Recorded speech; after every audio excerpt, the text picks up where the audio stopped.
చేస్తే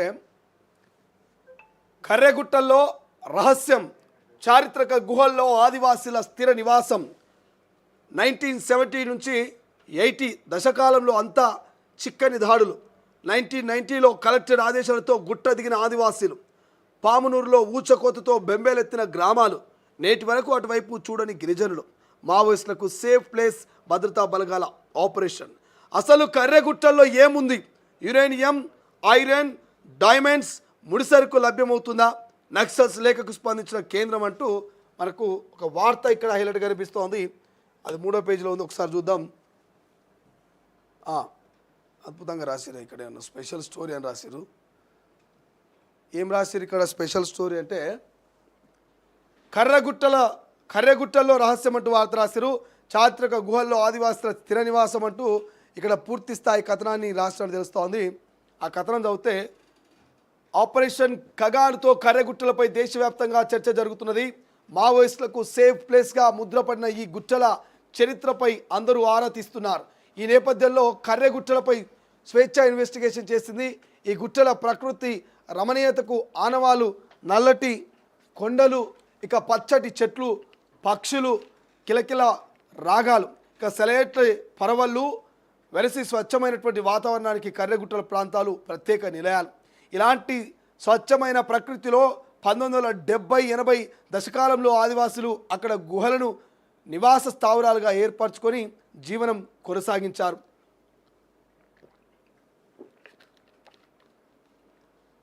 అయితే కొంతమంది గుర్తు తెలియని శక్తులు మావోయిస్టులపై నిత్యం దాడులు పరంపర కొనసాగించడంతో బెంబేలెత్తిపోయారు. ఈ క్రమంలో 1990లో అప్పటి ఉమ్మడి ఖమ్మం జిల్లా కలెక్టర్ బ్రహ్మదేవ్ శర్మ, బిడి శర్మ ఆదివాసుల్ని గుట్టపై నుంచి కిందికి రావాలని, వచ్చిన వారందరికీ పునరావాసం కల్పిస్తామని, కానీ ఆచరణలో అది సాధ్యం కాలేదు.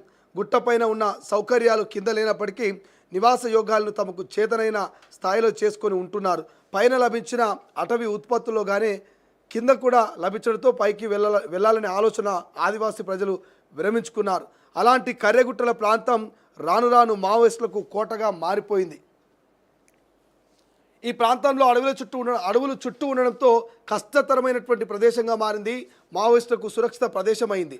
భద్రతా దళాలు మావోయిస్టులు ఎదుర్కోవడానికి, కార్యకలాపాలను అణచివేయడానికి తరచుగా ఇక్కడ ఆపరేషన్లు నిర్వహిస్తూ ఉంటారు. ఈ ప్రాంతంలో భద్రతా దళాలు మావోయిస్టుల మధ్య తరచు ఘర్షణలు జరుగుతూనే ఉంటాయి. కొన్ని సందర్భాల్లో భారీ ఎన్కౌంటర్లు జరిగిన సందర్భాలు ఉన్నాయి. ఈ గొడవల్లో చిక్కుకొని కొంతమంది అమాయకపు ఆదివాసీ బిడ్డల ప్రాణాలు సైతం కోల్పోయారు. ఇక కర్రెగుట్టల ప్రాంతంలో మావోయిస్టుల కార్యకలాపాలు, భద్రతా దళాల ఆపరేషన్ల నేపథ్యంలో శాంతి చర్చలు జరపాలని ఆదివాసీ సంఘాలు, కుల సంఘాలు, పలు పార్టీ నేతలు కోరుతున్నారు. అసలు కర్రెగుట్టలో ఏమున్నది? కర్రెగుట్టల ప్రాంతం దాదాపు 287 ఎకరాల విస్తీర్ణంలో ఉంటుంది. నల్లటి గుట్టలతో కనిపిస్తుంటుంది. ఈ గుట్టల్లో ఐరన్కు సంబంధించిన ముడిసరుకు ఉందా అనేది అక్కడి ఆదివాసులకు తెలియదు. కాళ్ళ కిందనే ఖనిజ సంపద ఉందని వారు గ్రహించలేరు. ఇక కర్రెగుట్టల ప్రాంతానికి అతి సమీపంలో ఉన్న ఛత్తీస్గఢ్ ప్రాంతంలో ఎక్కడ తవ్వినా డైమండ్స్ బయటకు వస్తాయనే ప్రచారం ఉంది. దేశంలో జార్ఖండ్, ఛత్తీస్గఢ్, మధ్యప్రదేశ్లోని అటవీ ప్రాంతాల్లో ఎక్కువగా ఖనిజ సంపద ఉన్నట్లుగా ప్రాచుర్యంలో ఉంది. అయితే గుట్టలపై నుంచి వచ్చిన ఆదివాసులు 20 గ్రామాలు ఆవాసాలు. 1990లో అంతగా టెక్నాలజీ లేదు. అలాంటి సమయంలోనే గుర్తు తెలియని శక్తులు ఆదివాసులపై దాడి. గుర్తు తెలియని శక్తులు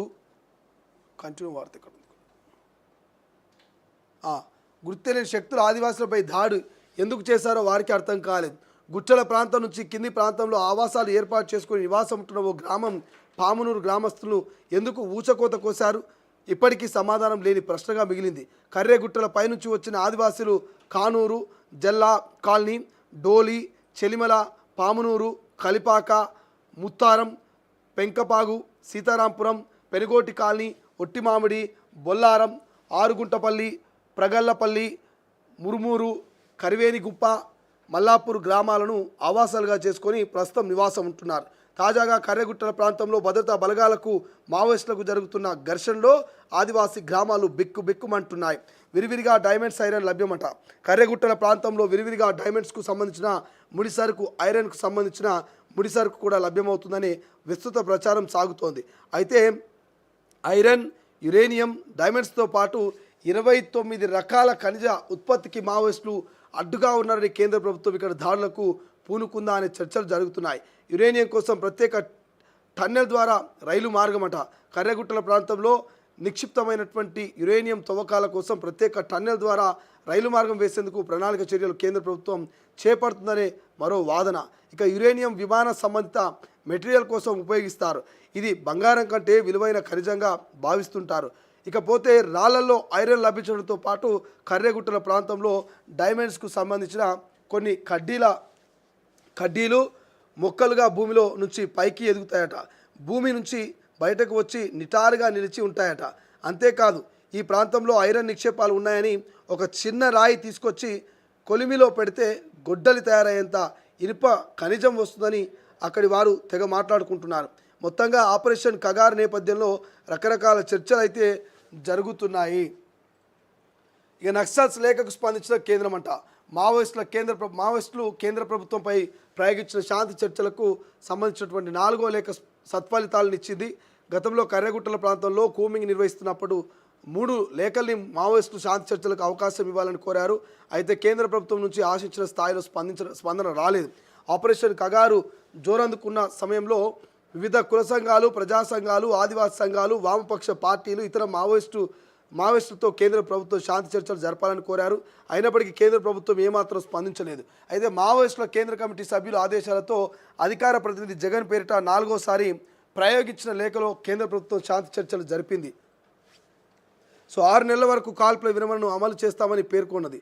కర్రెగుట్టల ప్రాంతంలో విధులు నిర్వహిస్తున్న భద్రతా బలగాలకు విభిన్న వాతావరణం అనుకూలించలేదు.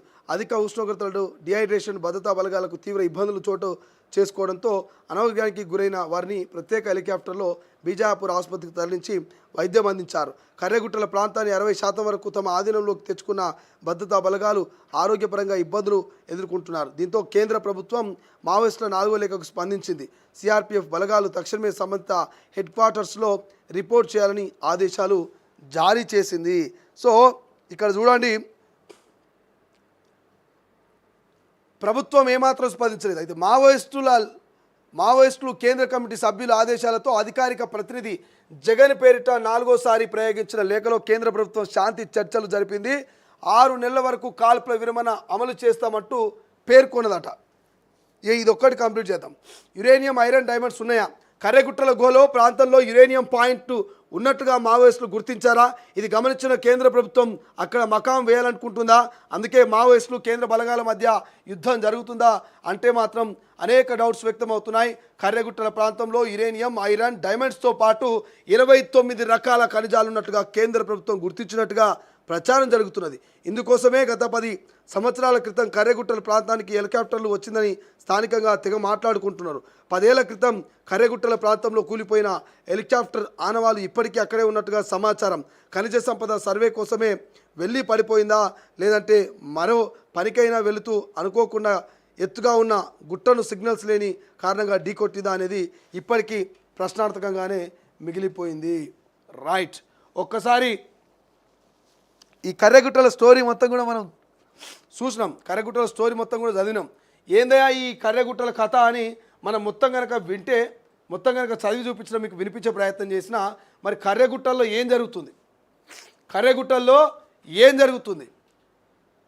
గత 15 రోజుల నుంచి పోలీస్ భద్రతా బలగాలు మావోయిస్టుల మధ్య తీవ్ర స్థాయిలో కాల్పులు జరిగినాయి.